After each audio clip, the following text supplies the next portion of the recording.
आहार विहार तो नाना प्रकार के करने के अनेकों जीवनों में मिल जाएंगे, अनेकों योनियों में मिल जाते हैं, मगर मानव जीवन, अगर आप वास्तव में उस मुक्ति मार्ग पर जाना चाहते हैं, अगर चाहते हैं कि एक जीवन अगर हम निष्ठा विश्वास से गुजार दें तो उस दिव्य लोक के एक पल के दर्शन प्राप्त कर लें, एक पल के दर्शन प्राप्त करने मात्र से सैकड़ों हजारों योनियां सुधर जाती हैं। तुम्हें उस सत्य मार्ग पर चलना पड़ेगा और उसके लिए अपने आप को विकार मुक्त करने के लिए मैंने बार बार कहा है कि सबसे प्रथम साधन आता है आहार। हम जिस प्रकार का आहार कर रहे हो वह हमारा शुद्ध, सात्विक और पवित्र हो। हम मांसाहार न करें। सबसे प्रथम हमारे जीवन में अगर आता तो आहार पे हमें सुधार करना चाहिए। और फिर अन्य जो मैंने नियम मैंने अष्टांग योग बताया है, जिसका विस्तार से चिंतन पूर्व में दिया है कि धर्म मार्ग में बन रहने के लिए मात्र एक मार्ग है जो हर काल में रहा है, जो न कभी परिवर्तन हुआ है न कभी परिवर्तित होगा, बाकी सब कुछ परिवर्तित है।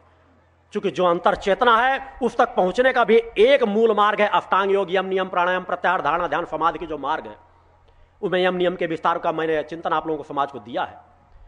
मैंने बताया कि आहार आपका शुद्ध और सात्विक होने, जो आप विकार मुक्त हो जाते हैं, आपके विचार बदल जाते हैं, कभी आपके अंदर समर्पण जागृत होता है, कभी आपके अंदर दुर्भावना जागृत होती है। ये आपके अंदर विकार जो पैदा होते हैं वह सिर्फ आपके आहार का परिणाम होते हैं। आप कहेंगे हम तो बहुत शुद्ध सात्विक आहार करते हैं, मगर मैंने बार बार कहा कि मनुष्य जन जन के कर्म संस्कारों से बंधा हुआ होता है। उन कर्म संस्कारों को बांधने की जरूरत है, क्योंकि मैंने बार बार भ्रांत में प्रलोभनों में समाज को अपने साथ नहीं जोड़ता। उस सत्य को तुम्हें समझना होगा जो भ्रांति समाज में पैदा कर दी गई है धर्म की, कि बस गुरु को प्राप्त कर लो, शिष्यत्व प्राप्त कर लो, आपको मुक्ति प्राप्त हो जाएगी। या कोई शिष्य कहते हैं अपनी समस्याओं को लेकर के आओ, मैं तुम्हें तुम्हारी समस्याओं को दूर कर दूंगा। समाज में ठगने लूटने वाले आपको हजारों लाखों शिष्य गुरु मिल जाएंगे। अगर आपकी अंतरात्मा एकांत में सोचें, अगर आपकी अंतरात्मा कहे कि इस स्थान पे आकर के हमें कुछ सात्विकता का एहसास होता है, कुछ पवित्रता का एहसास होता है, या यहाँ के मार्गदर्शन में चलकर हमारे जीवन का कल्याण हो सकता है, तभी आप मेरी विचारधारा से जुड़े। उसके लिए आपके अंदर एक तीव्र भक्ति भाव पैदा करना पड़ेगा, वह प्रेम भाव पैदा करना पड़ेगा।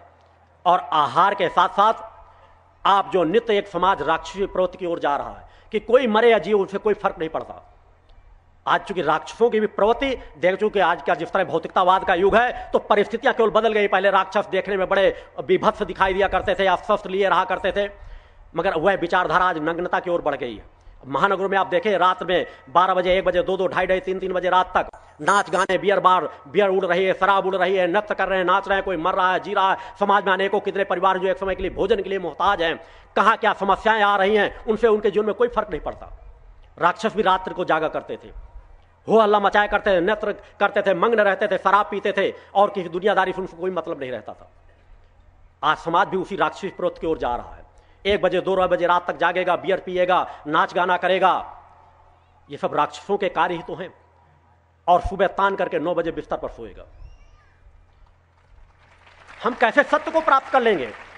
एक गुरु आपको चेतना तरंगे फेंकने के लिए प्रातः 3 बजे से जग जाता है, 2:30 और 3 बजे से जग जाता है, और नित्य अपने कार्यों से अपने उसमें होकर के साधना में जीवन व्यतीत करता हुआ समाज के लिए कार्य कर रहा होता है, और समाज तान कर चद्दर सो रहा होता है।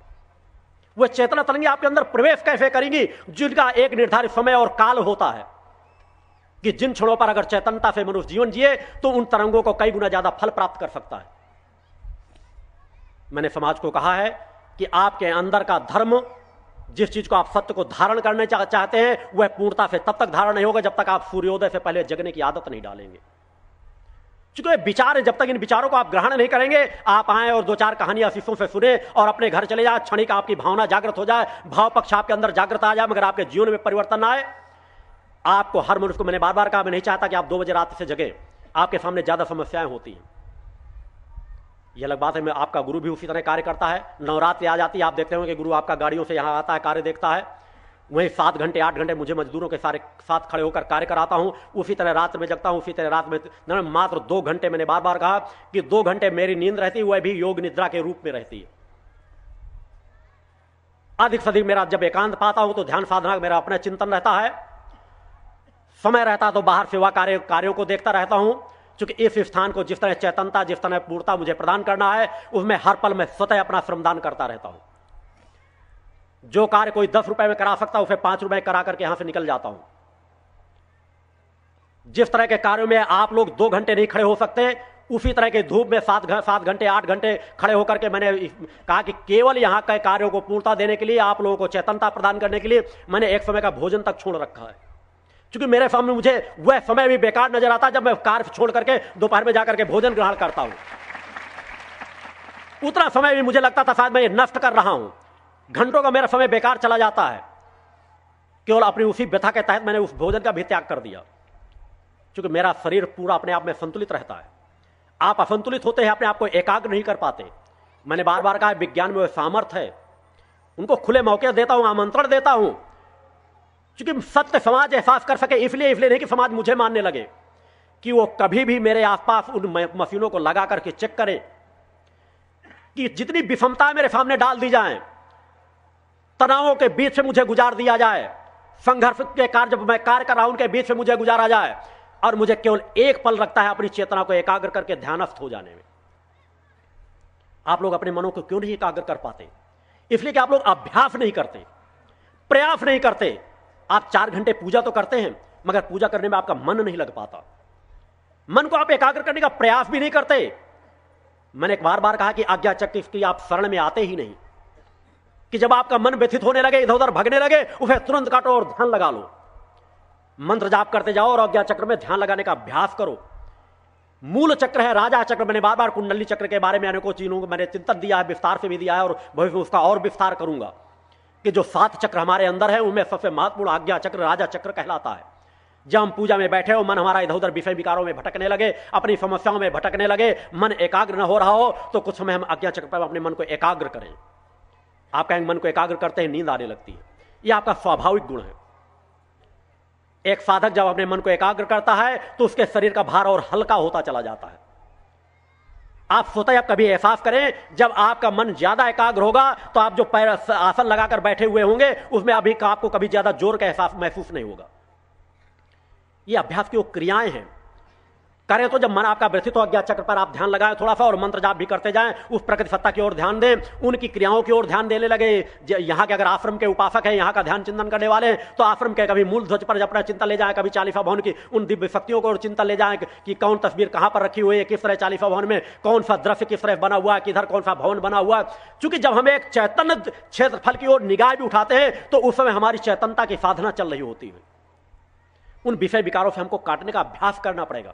हर साधक के समय वो जीवन काल आता है कि जब वो साधना के मार्ग पर बढ़ता है। तो मैंने कुंडलियों का स्वभाव भी बताया है कि इससे और विषय विकार बढ़ते हैं।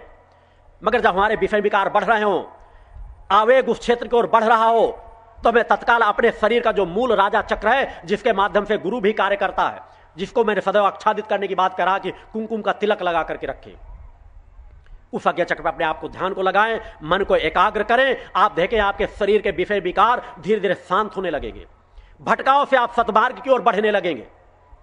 इसके लिए एक क्रिया आपको और करने की जरूरत है। जब प्रातः नित्य क्रिया से फ्रेश हो जाएं, बाथरूम अगर सुबह स्नान जब केवल कुल्ला उल्ला करके केवल स्नान करने का कार्य आपका शेष बचे, जब आप स्नान करने जा रहे हो तो आसन लगा करके बैठ जाएं और तीव्र गति के मतलब कि श्वास की जो, चूंकि आपकी श्वास बड़ी उथली होती है, किसी का जीवन घड़ी और क्षणों पर नहीं जुड़ा हुआ है कि आप कितने घंटे कितने मिनट आप जीवन जिएंगे। आपकी कितनी श्वासें अंदर जाएंगी और कितनी श्वासें बाहर जाएंगी, आपके जीवन का क्षण इनसे जुड़ा हुआ है। आप चाहें तो उनको बढ़ा सकते हैं, आप चाहें तो अपनी उम्र को बढ़ा सकते हैं, या आपके अंदर है। यदि आप अभ्यास करें, आपकी श्वासों की गति इतनी हो रहती है कि आप श्वास अंदर लेते हैं, आपके पेट तक ही आपके नाभि जहां तक पहुंचना नितांत तो हो सके श्वास का, वहां तक श्वास नहीं पहुंच पाती। आप कभी भी जब बाहर हो, आप यहां से एक धागा लटकाएं और अपने पेट को अंदर दबाएं, और धागा यदि पेट की नाभि पर आपके टकरा जाए तो मान लीजिए कि आपके अंदर शरीर में जो बीमारियों का बीजारोपण हो चुका है। पेट आपका बाहर निकला हुआ, उससे कोई फर्क नहीं पड़ता। आप अच्छा भोजन कर रहे हैं, आप ज्यादा तनाव में नहीं हैं, तो ऐसा स्वास्थ्य आपका बढ़ सकता है। मगर आपकी नाभि पर आपका नियंत्रण होना चाहिए, जिसका स्पंदन होना चाहिए। आप जब चाहें जब पेट को अपने अंदर की ओर समेट सके। आप ज्यादा नहीं तो नाभि को कम इतना तो समेट सके कि आप जब मेरुदंड को सीधा करके अगर यहां से एक धागा डालें तो नाभि को धागा ना टच करे। इसके लिए आप अभ्यास करें। जिस तरह आपका वजन भी घटा सकते हैं उस भस्त्रिका के माध्यम से, क्योंकि नाड़ियों का जब तक आपके शोधन नहीं होगा, आप नाना प्रकार की बीमारियों से ग्रसित हो जाएंगे, आपके शरीर की रक्षात्मक शक्ति क्षीण होती चली जाती है, आपको आलस्य घेरता चला जाता है, आपके कार्य करने की क्षमता घटती चली जाती है, आपका सर दर्द बढ़ने लगता है। सर दर्द से मुक्त के लिए, इन नाना प्रकार की जो छोटी मोटी व्याधियां होती हैं उनसे मुक्त के लिए, उसे जिसे भस्त्रिका कहा जाता है, आप ये आसन लगाकर बैठ जाएं या वीरासन में बैठ जाएं, जिसमें दोनों पैरों को मोड़ करके गुदा उसको रख के उन पैरों में रख करके सीधे बैठा जाता है। आप दोनों हाथ ऐसे रख लें, चाहे तो हल्का सा पीढ़ा अपने पीछे लगा सकते हैं और अपने श्वास को तीव्र गति से, गहरी श्वास अंदर तेजी से लें और तेजी से श्वास को छोड़ें। इसको कम से कम 100-150 बार करें, 3-4 बार में। 20-25 बार आप श्वास अंदर खींचे, श्वास बाहर करें। आप देखेंगे जितना कफ होगा, आप जो दिन में 10 बार आपको नाक निकलती रहती है, नाक आप पूछते फिरते रहते हैं, आपको बार बार साल में 10 बार आपको सर्दी हो जाती है, सर्दी की बीमारी हो जाती है, आपको बहुत ज्यादा ठंड लगती है, इन्हीं वस्त्रों में निवार का मैं पूरी ठंड काटता हूं। मुझे कभी कभी बाहर चाहे पूजन में आ रहा हूं चाहे जहां आ रहा हूं, निश्चित ऐसा नहीं कि मुझे ठंड नहीं लगती, ठंड मुझे भी लगती है जब मैं अपने शरीर को शांत डाल देता हूं। मगर एक चैतन्य अवस्था में लगा रहूं तो शरीर के हर अंगों से केवल पसीने के बूंदे नजर आएंगी, मैं चाहे जितना शांत बैठा रहूं या कुंडली चेतना पूर्ण जागृत हो। क्योंकि हमारे शरीर में सभी क्रियाएं हैं, हम अपने शरीर को जब जितना चाहे उतनी हीट दे सकते हैं और जब जितना चाहे उतनी शीतलता दे सकते हैं ध्यान की गहराई में डूब करके।